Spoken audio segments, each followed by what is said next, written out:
नाज़रीन, आपको बताएं कि यूपी में देही इलाकों में सड़कों की सौगात दी जा रही है। सीधे आपको लिए चलते हैं वज़ीर आला योगी आदित्यनाथ के खिताब। कॉन्ट्रैक्टर जब काम कर रहा है उस समय क्वालिटी की जांच की जाए और कहीं भी किसी को बोलने का अवसर इस पर न किया जाए। किसी को भी इसमें हमें कभी भी कोई अवसर इस पे नहीं देना चाहिए। ये मैं आप लोगों से आग्रह करूंगा कि इस पर हम विशेष ध्यान देंगे तो इसका लाभ जरूर प्राप्त होगा। मुझे आज एक विषय पर आप लोगों से चर्चा करनी है जिस पर यहां पे ग्राम्य विकास और पंचायती राज विभाग बहुत मजबूती के साथ विचार कर रहा है, और वह है उत्तर प्रदेश में ग्रामीण इंफ्रास्ट्रक्चर के लिए बहुत अच्छी योजना विभाग लेके आने वाला है, बहुत जल्दी लेके आएगा। विभाग स्तर पर इस पे कार्य भी चल रहा है, गंभीरतापूर्वक है। उत्तर प्रदेश मातृभूमि योजना। देखिए, अक्सर होता क्या है कि हम लोगों ने अपनी पंचायतों को, चाहे वह ग्राम पंचायत हो, चाहे वह क्षेत्र पंचायत हो या जिला पंचायत हो, इनको स्वावलंबन की ओर अग्रसर करने का प्रयास किया ही नहीं। हर कार्य के लिए हम सरकार पर निर्भर रहते हैं। कोई अपने यहां कोई मॉडल खड़ा करने का प्रयास नहीं हुआ। प्रतिस्पर्धा में हमने स्वस्थ प्रतिस्पर्धा अपने आप बढ़ाने का प्रयास ही नहीं किया। एक तो मैं आप सबसे आग्रह करूंगा कि हम लोग अपने यहां एक स्वस्थ प्रतिस्पर्धा को बढ़ाने की कार्रवाई प्रारंभ करें, और स्वस्थ प्रतिस्पर्धा का मतलब उसको अपनी ग्राम पंचायत को, अपनी क्षेत्र पंचायत को, अपनी जिला पंचायत को, हमारा प्रयास होना चाहिए कि इसको हम आत्मनिर्भरता के लक्ष्य की दिशा में अग्रसर करने के लिए क्या कार्य हो सकते हैं। ये हमारे अधिकारीगण होंगे, जिलाधिकारी होंगे, सीडीओ होंगे, ये लोग ग्राम पंचायतों के साथ, क्षेत्र पंचायतों के साथ और जिला पंचायतों के साथ बैठ करके इस दिशा में कुछ प्रयास प्रारंभ करें, क्योंकि सबकी अपनी अपनी प्रॉपर्टी है।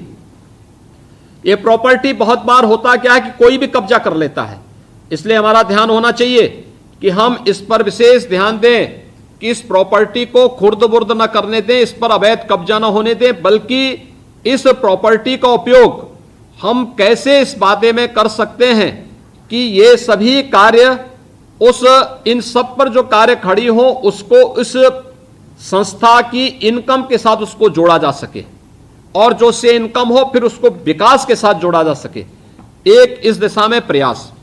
दूसरा, उत्तर प्रदेश मातृभूमि योजना। बहुत सारी ग्राम पंचायतें होंगी, क्षेत्र पंचायत होंगी या जिला पंचायत होंगी, जिनके माध्यम से बहुत सारी योजनाएं हमारी चलती हैं। उन योजनाओं के साथ उस गांव के किसी दानदाता को जोड़ना। ये 50% हम सरकारी पैसा देंगे, 50% कोई व्यक्ति देगा, और फिर तो देही इलाकों की सड़कों की रफ्तार बढ़ाने के लिए साथ ही साथ मुख्तलिफ फलाही स्कीमों के ताल्लुक से उत्तर प्रदेश के वज़ीर आला योगी आदित्यनाथ इस वक्त वीडियो कॉन्फ्रेंसिंग के जरिए खिताब कर रहे थे। लगातार इस अहम खबर से जुड़ी तमाम तर अपडेट आपको देते रहेंगे। एक और अहम खबर, पाकिस्तानी टेरर मॉड्यूल का पर्दाफाश। 2 मुश्तबा दहशतगर्दों ज़ीशान और आमिर जावेद को पुलिस तहवील में दिया गया है। ज़ीशान और आमिर जावेद को 14 दिनों की पुलिस तहवील में दिया गया है। आपको बताएं कि कल 4 मुश्तबा दहशतगर्दों को 14 दिनों की अदालती तहवील में दिया गया था। तो अहम खबर, पाकिस्तानी टेरर मॉड्यूल का पर्दाफाश। 2 मुश्तबा दहशतगर्दों ज़ीशान और आमिर जावेद को पुलिस तहवील में दिया गया है। 14 दिनों की पुलिस तहवील में दिया गया है। जिस तरह से लगातार हम देख रहे हैं कि कल 4 मुश्तबा दहशतगर्दों को 14 दिनों की अदालती तहवील में दिया गया था, और उसके बाद से लगातार इस पर कार्रवाई जारी है। सीधे रुख करेंगे दिल्ली का। हमारे साथ मौजूद हैं हमारे साथी शंकर आनंद। शंकर, लगातार इस अहम खबर से मुताल्लिक तमाम तर तफसीलात हम आपसे हासिल कर रहे हैं। अभी का हम आपसे अपडेट चाहेंगे।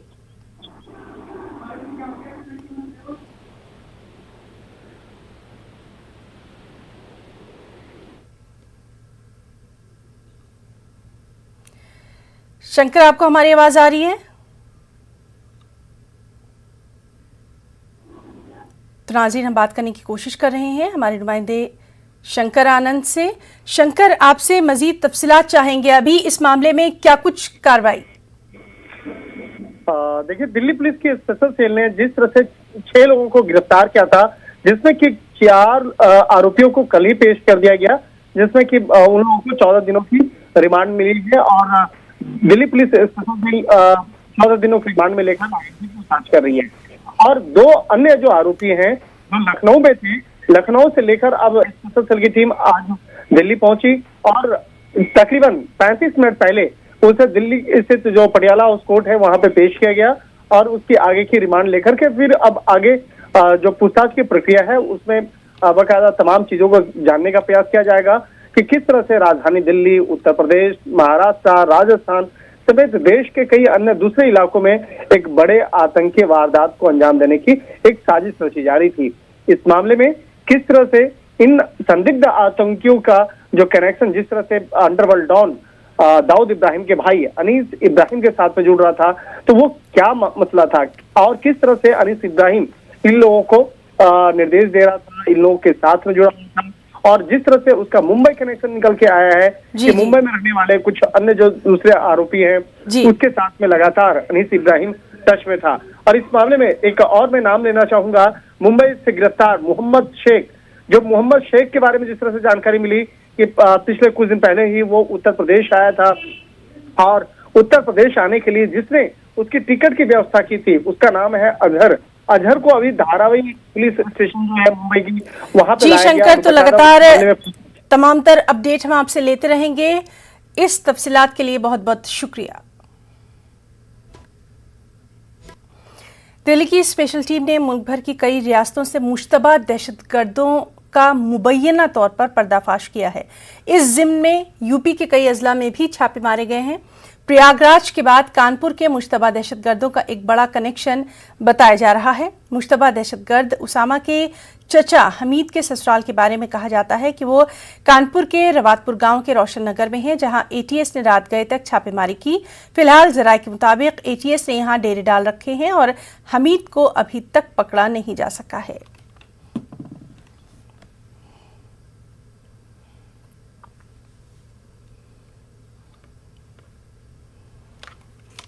छह मुश्तबा दहशतगर्दों की गिरफ्तारी के बाद महाराष्ट्र हुकूमत हरकत में है। मामले में अब तक हुई पेशरफ्त का जायजा लेने के लिए महाराष्ट्र के वज़ीर दाखिला दिलीप वलसे पाटिल ने मीटिंग तलब की है। इस मीटिंग में मुंबई के पुलिस कमिश्नर हेमंत नगराले, एटीएस चीफ और दीगर आला अफसरान मौजूद हैं।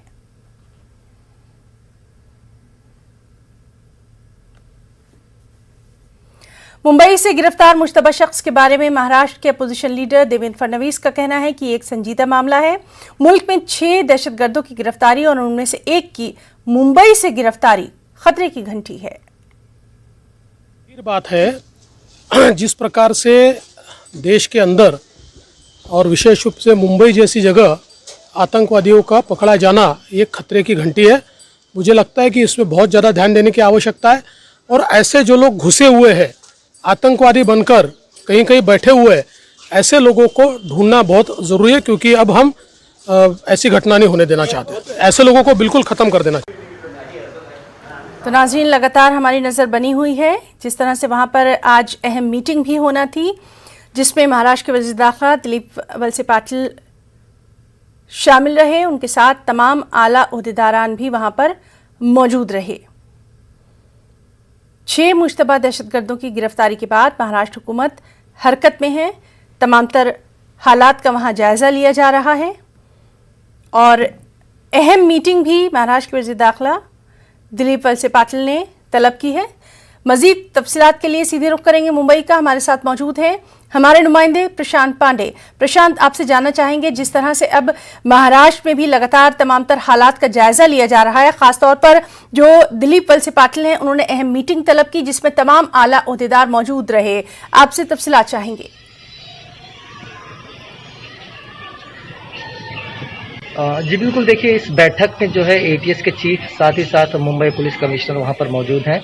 लेकिन सबसे अहम बात मैं आपको बताना चाहता हूं कि जो जान मोहम्मद था ये मुंबई में 13 तारीख तक था और उसकी टिकट जो करा के दिया था अजगर नाम के व्यक्ति ने कराया था जो कि उसका दोस्त है। और साथ ही ज्ञान मोहम्मद ने अपनी वाइफ से झूठ बोला था। उसकी वाइफ ने अभी स्टेटमेंट दिया है जो मुंबई पुलिस के कांटेक्ट में है। उन्होंने ये बताया कि ये पहले यहाँ पर आकर एक ड्राइवर के तौर पर काम करते थे, उसके बाद स्नैपडील के तौर पर कुरियर के बॉय के तौर पर उन्होंने काम शुरू किया। उसके बाद शाम को 6 बजे 13 तारीख के उन्होंने बताया कि इमरजेंसी में उनको यूपी जाना अपने दोस्त के साथ, और उन्होंने अपना पूरा बोरिया बिस्तरा बांध करके वहाँ से निकल गए। ये अहम जो बातें हैं मुंबई पुलिस की तरफ से हमें मिली हुई है।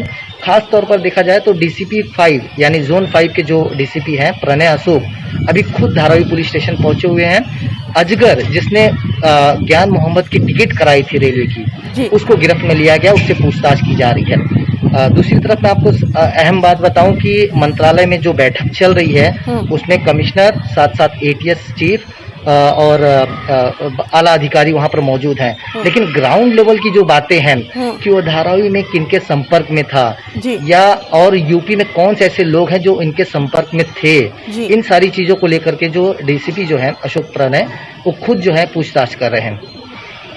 और प्रशांत, जिस तरह से लगातार पूरे मामले पर महाराष्ट्र में भी सरगर्मियां तेज होती दिखाई दे रही हैं, कहीं ना कहीं जब तार वहां से जुड़ते दिखाई दे रहे हैं, उसको देखने के बाद पूरा जो इंतजामिया है वो फौरी तौर पर हरकत में आ गया है।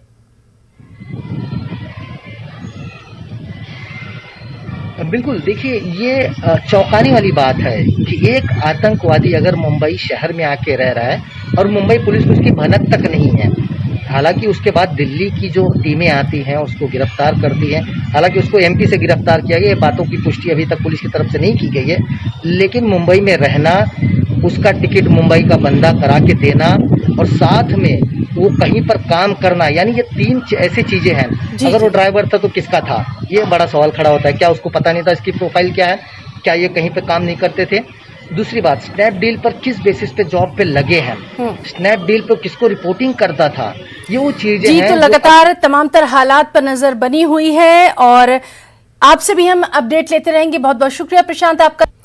गुजरात के गोधरा फसादात से मुताल्लिक मुकदमात की नजीर पेश करते हुए दिल्ली की कड़कड़डूमा अदालत ने मंगल के रोज शुमाल मशरक़ी दिल्ली फसादात के दौरान 24 साला नौजवान के कत्ल के मुलजिमीन के ट्रायल को उनके मजहबी अकायद की बुनियाद पर अलग करने का फैसला किया है। अदालत के मुताबिक अंडर ट्रायल्स की एक दर्जाबंदी है और बैक वक्त मुकदमा चलाने से उनके दिफा में हिफ्ज़े मा तक़द्दुम के तौर पर असर पड़ सकता है, क्योंकि वो हिंदू और मुस्लिम मज़ाहिब से ताल्लुक़ रखते हैं। दरअसल 24 फरवरी 2020 को दिल्ली के शिव विहार में फसाद के मामले में दर्ज FIR में 3 हिंदुओं और 2 मुसलमानों के साथ मिलकर मुकदमा चलाया जाना था। उन पर सलमान नामी शख्स के कत्ल के अलावा फसादात, आतिशजनी और कत्ल का मुकदमा दर्ज किया गया है।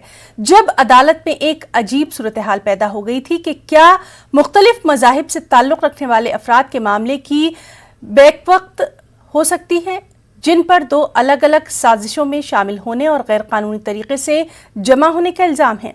इस पर अदालत ने रास्ता निकाला कि मुल्जिमान का दिफा यकीनन हिफ्ज़े मा तक़द्दुम के तौर पर मुतासिर होगा, क्योंकि वो मुख्तलिफ मज़ाहिब से ताल्लुक़ रखते हैं।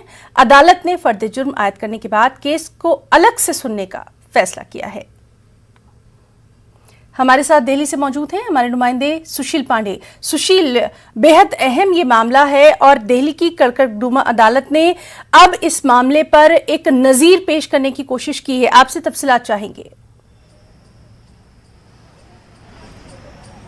जी बिल्कुल हिना, जैसे आपने अभी तमाम बातें कही, चूंकि गोधरा कांड जब हुआ था उस दौरान भी कुछ ऐसी ही प्रकरण सामने आई थी, जिसके बाद ये आदेश जारी किया गया था कि अगर एक केस में आरोपी अलग अलग धर्म के हैं तो उनके केस को अलग रखा जाए, क्योंकि कैदियों के जो धर्म का वर्गीकरण है वो अलग अलग है। ऐसे में निष्पक्ष न्याय के लिए ऐसा ना हो कि कैदी या आरोपी ये सोचें कि उनके हिसाब से ट्रायल नहीं चला, चूंकि इस मामले में एक्यूज्ड जो हैं वो हिंदू भी हैं और मुस्लिम भी हैं, यानी कि 3 हिंदू और 2 मुस्लिम हैं इस पूरे केस में। और इसीलिए एक बड़ा आदेश फिलहाल कड़कड़डूमा कोर्ट की तरफ से दिया गया है। चूंकि दिल्ली दंगा के मामले में इस समय जो कड़कड़डूमा कोर्ट है वो अहम सुनवाई कर रही है, लेकिन कई ऐसे मामले हिना देखने को मिले हैं जिसमें दिल्ली पुलिस को जम के फटकार लगाया है कोर्ट ने। या तो दिल्ली पुलिस ने उस दौरान लोगों को गिरफ्तार किया और गिरफ्तारी के बाद चार्जशीट ठीक से दायर नहीं की, या जब चार्जशीट दाखिल हो गई और ट्रायल का स्टेज आया तो उस समय दिल्ली पुलिस ये स्टेब्लिश नहीं कर पाई कि क्या वाकई उस समय ये लोग आरोपी थे या नहीं थे। और इसीलिए ये जो एक आदेश कड़कड़डूमा कोर्ट का कल आया है, जिसमें ये बताया गया है कि अगर एक केस में दो अलग अलग धर्म के लोग शामिल हैं तो क्यों ना ट्रायल अलग अलग चलाया जाए, ताकि उनको ये ना लगे कि इस पूरे मामले में ट्रायल निष्पक्ष नहीं हुआ। और ये अपने आप में एक बेहतर नजीर भी आने वाले समय में साबित हो सकता है ना, क्योंकि कहीं ना कहीं हिंदू अगर धर्म के जो व्यक्ति हैं, अगर इस ट्रायल में उनको एक साथ सुना जाता है तो निश्चित रूप से उनको ये लगेगा कि ट्रायल एक तरफा है। और अगर मुस्लिम पक्ष के आरोपी हैं, अगर इस पूरे मामले में उनको सुना जाता है तो उनको ये लगेगा कि ट्रायल एक तरफा है। और इसीलिए अदालत ने गोधरा कांड के मामले को कोट करते हुए बेहद अहम ये मामला है और जिस तरह से ये तमाम चीजें सामने आई हैं उस पर भी लगातार नजर बनी हुई है। बहुत बहुत शुक्रिया सुशील आपका तमाम तर जानकारी के लिए। मध्य प्रदेश हुकूमत मेडिकल एजुकेशन में एक बड़ी तब्दीली करने जा रही है। अभी तक मेडिकल कॉलेज के तलबा मेडिकल एजुकेशन की पूरी तालीम अंग्रेजी यानी इंग्लिश में हासिल करते थे, मगर मध्य प्रदेश हुकूमत ने मेडिकल एजुकेशन को हिंदी जबान में देने का फैसला कर लिया है। तलबा को मेडिकल एजुकेशन हिंदी जबान में देने के लिए किताबों की फराहमी, उसके खाके के लिए काम भी करना शुरू कर दिया गया है। मध्य प्रदेश के वजीर बराए मेडिकल एजुकेशन विश्वास सारंग ने इस सिलसिले में जल्द ही कमेटी तश्कील देने का भी ऐलान कर दिया है। सीधे हम रुख करेंगे भोपाल का। हमारे साथ मौजूद हैं हमारे साथी मेहताब आलम। मेहताब, लगातार हम देख रहे हैं कि मेडिकल एजुकेशन को लेकर मध्य प्रदेश में लगातार कुछ न कुछ अहम तब्दीली सामने आ रही है।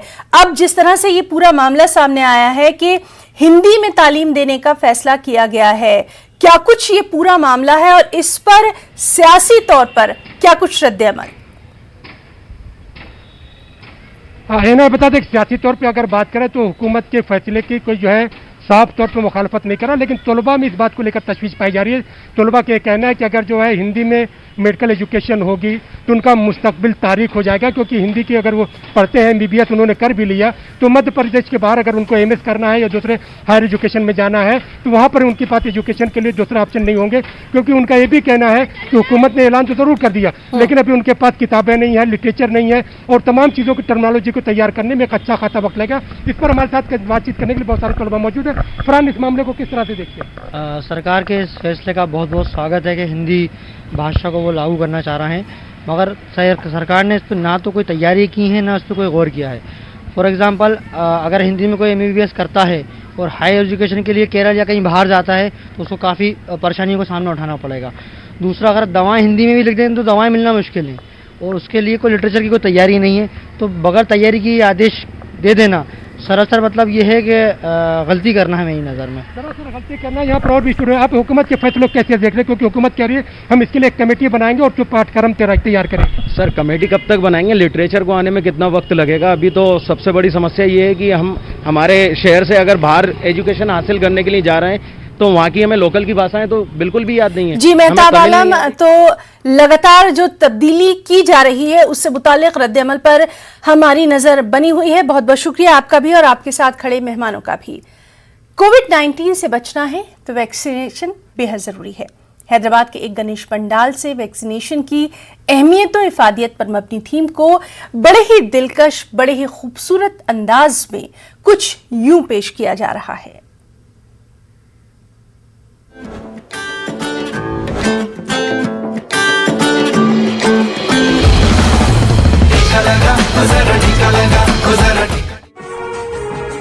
मुल्क भर में गणेश उत्सव मनाया जा रहा है। तेलंगाना के हैदराबाद शहर में गणेश के पंडालों से अलग अलग पैगाम दिए जा रहे हैं। कोरोना वबा के इस दौर में फ्यूचर फाउंडेशन सोसाइटी लोगों को कोरोना वैक्सीनेशन की अहमियत और इफादियत से आगाह कर रही है। हैदराबाद के पुराने शहर में वाक़े लाल दरवाजे में कोविड-19 वैक्सीनेशन पर मबनी गणेश पंडाल लगाया गया है। हर साल की तरह ये साल भी हम एक नया थीम के साथ, नया गणेश के अवतार के साथ सामने आए हैं।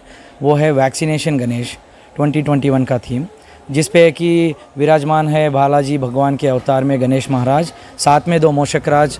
एक मूषकराज के हाथ में है कोविन रजिस्ट्रेशन का ऐप ऐप है, रजिस्ट्रेशन कर रहे हैं वो, और एक मोशकराज के हाथ में सिरेंज है और वैक्सीन का बॉक्स है। तो ये पूरा अंदर का जो माहौल है ये बता रहा है लोगों को कि वैक्सीन की इम्पोर्टेंस, वैक्सीन का इम्पोर्टेंस कितना है, वैक्सीन लेना ज़रूरी है हर के लिए। सो हमारा सोशल मैसेज ये साल का है कि सब लोग आप वैक्सीन लीजिए। वैक्सीन भारत में बने हुए वैक्सीन सभी सेफ़ है, सभी के लिए है। ऐसा मत सोचिए कि वैक्सीन हमारे लिए है, ये वैक्सीन हमारे फैमिली के लिए है, हमारे सोसाइटी के लिए है। अगर हर 60 करोड़ लोगों का वैक्सीनेशन अभी तक हुआ है और काफ़ी का बाकी है। अगर हम सब लोग वैक्सीनेटेड हो गए इंडिया को, तो इंडिया से कोरोना बाहर जाएगा और इंडिया वर्ल्ड नंबर 1 में खड़ेगा 0 केसेस के साथ में। कोरोना वबा के इस दौर में वैक्सीनेशन की अहमियत के पैगाम को लोग काफी पसंद कर रहे हैं। लोगों के मुताबिक वैक्सीनेशन ही कोरोना से हिफाजत का जरिया है और इस तरह का पैगाम वक्त की अहम जरूरत है। हर साल देखने के लिए आती हूँ यहाँ पे, मगर ये इन लोग हर साल बहुत अच्छा मंडप डालते हैं, गणेश जी को लगाते हैं, हर बार एक अच्छा मैसेज देते हैं लोगों के लिए। मगर इस बार में भी सबको समझ में आया जैसे एक अच्छा मैसेज दे रहे हैं कि वैक्सीन के लिए, क्योंकि ये वैक्सीन सबको ज़रूरत है और सबको पता भी चलना चाहिए वैक्सीन लेना कितना ज़रूरी है बोल के।